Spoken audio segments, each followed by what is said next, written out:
Bismillahirrahmanirrahim. Assalamualaikum warahmatullahi wabarakatuh. Salam sejahtera untuk kita semua. Selamat siang. Alhamdulillahirabbil alamin wa bihi nasta'in wa ala umuri dunya waddin. Wassalatu wassalamu ala asrofil anbiya'i wal mursalin wa ala alihi wa ashabihi ajma'in, amma ba'du. Yang saya hormati Bapak dosen Dr. Muhammad Yusuf, MPDI, selaku dosen pengampu mata kuliah Teknologi Pendidikan, dan yang saya hormati kawan-kawan yang insya Allah selalu dalam lindungan Allah. Baiklah, di sini saya akan mempresentasikan soal yang Bapak kirim pada tanggal 5 Januari 2021 mengenai perbedaan antara sumber belajar dan media pembelajaran dan langkah-langkah dalam mendesain dan merancang sumber belajar. Langsung saja, soal yang pertama adalah jelaskan perbedaan antara sumber belajar dan media pembelajaran. Sebelum kita membahas mengenai perbedaannya, lebih baik kita pahami dulu pengertian dari sumber belajar dan pengertian dari media pembelajaran. Pengertian sumber belajar.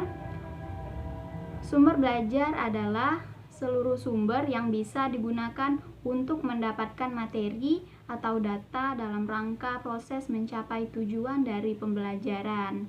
Sumber belajar bisa berupa buku, suara, video, dan tenaga pengajar seperti dosen atau guru dan lain sebagainya. Jadi, sumber belajar di sini adalah seluruh sumber yang bisa digunakan untuk mendapatkan materi, informasi, ataupun data dalam rangka proses mencapai suatu tujuan pembelajaran.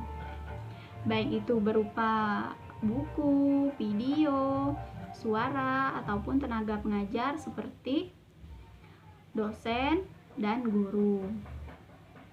Lalu pengertian media pembelajaran.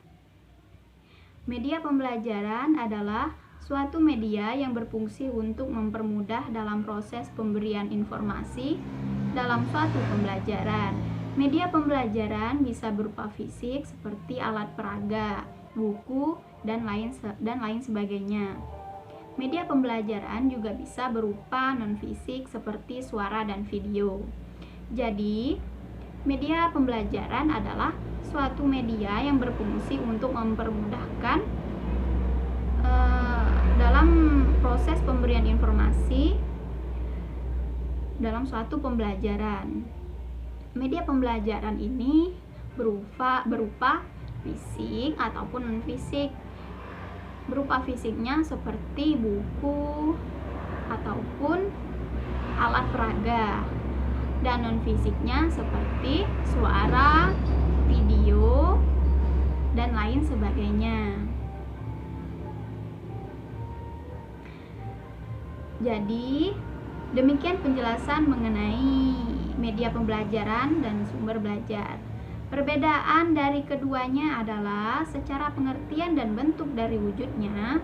Dalam media pembelajaran, orang atau tenaga pengajar tidak bisa masuk ke dalam kategori pembelajaran, namun bisa masuk sebagai kategori sumber belajar. Adapun kesamaan dari keduanya adalah sama-sama untuk mencapai tujuan dalam proses pembelajaran. Lalu soal yang kedua adalah jelaskan langkah-langkah dalam mendesain dan merancang sumber belajar.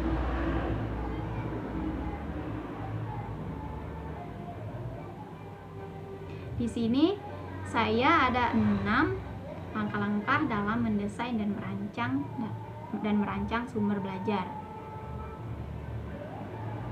1. Yaitu mempelajari kurikulum. Maksudnya di sini adalah seorang pendidik harus mempelajari atau memahami rancangan materinya yang akan diajarkan kepada peserta didiknya nanti. Contohnya seperti silabus, Lalu yang kedua, menetapkan kompetensi peserta didik yang hendak dicapai. Maksudnya di sini adalah seorang guru akan melihat dan menilai peserta didik dari pengetahuannya, keterampilannya, dan sikapnya yang harus dikuasai peserta didik dalam rangka memenuhi standar kompetensi yang ditetapkan. Lalu yang ketiga, memilih dan menentukan materi yang akan disajikan. Jadi, seorang guru itu ataupun seorang pendidik sebelum mengajar harus memilih materi ataupun menyiapkan materi dan bahan ajar kepada peserta didik sebelum mengajar. Lalu yang keempat, memilih dan menentukan jenis dan sumber belajar. Nah, di sini ada 6 jenis sumber belajar. 1. Sumber berupa pesan. 2. Manusia. 3. Bahan. 4. Peralatan. 5. Teknik atau metode. Dan 6. Lingkungan. Maksud sumber berupa pesannya di sini adalah seperti informasi, bahan ajar, cerita rakyat, dongeng, hikayat, dan lain sebagainya. Lalu manusia di sini contohnya seperti guru, siswa, ahli narasumber, tokoh masyarakat, pimpinan lembaga, dan lain sebagainya. 3 yaitu bahan. Contoh bahannya di sini maksudnya adalah buku, transparansi, film, gambar, grafik yang dirancang untuk pembelajaran, dan lain sebagainya. 4. Peralatan. Contohnya seperti perangkat keras, seperti komputer, radio, televisi, dan lain sebagainya. 5.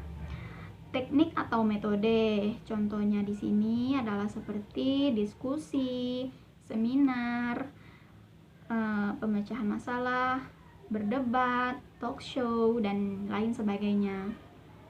Lalu 6. Lingkungan ataupun setting. Maksudnya di sini adalah seperti ruang kelas, studio, perpustakaan, aula, kebun, pasar, toko, museum, dan lain sebagainya. Lalu 5. Mengembangkan sumber belajar. Mengembangkan sumber belajar adalah menentukan sumber belajar tidak terpaku pada satu bidang saja. Maksudnya segala sesuatu yang diperkirakan relevansi ada dengan materi dan bahasan pengajaran harus diadakan. Sebab pengadaan sumber belajar dari berbagai sumber akan sangat membantu dalam pengembangan materi dan alat bantu evaluasi yang dibuat. Lalu yang keenam, mengevaluasi sumber belajar. Maksudnya di sini adalah evaluasi merupakan kegiatan atau proses untuk mengukur dan selanjutnya menilai sampai di manakah kegiatan yang telah dirumuskan itu dilaksanakan untuk dicapai tujuannya secara bertahap. Maka dengan evaluasi yang berkesinambungan akan dapat dipantau tahapan masa yang dapat diselesaikan, tahapan mana yang berjalan mulus, mana yang mengalami kendala dalam pelaksanaannya. Jadi, dengan evaluasi terbuka, kemungkinan bagi evaluator untuk mengukur seberapa jauh dan seberapa besar kemajuan dan perkembangan program yang dilaksanakan dalam rangka mencapai tujuan yang telah dirumuskan.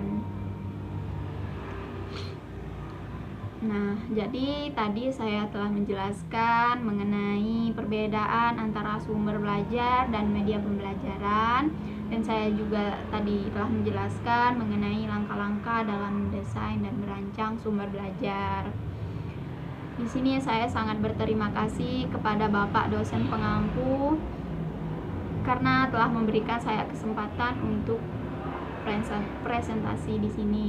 Karena berkat semua ini saya bisa membaca dari yang saya tidak tahu menjadi tahu. Sekali lagi saya ucapkan terima kasih.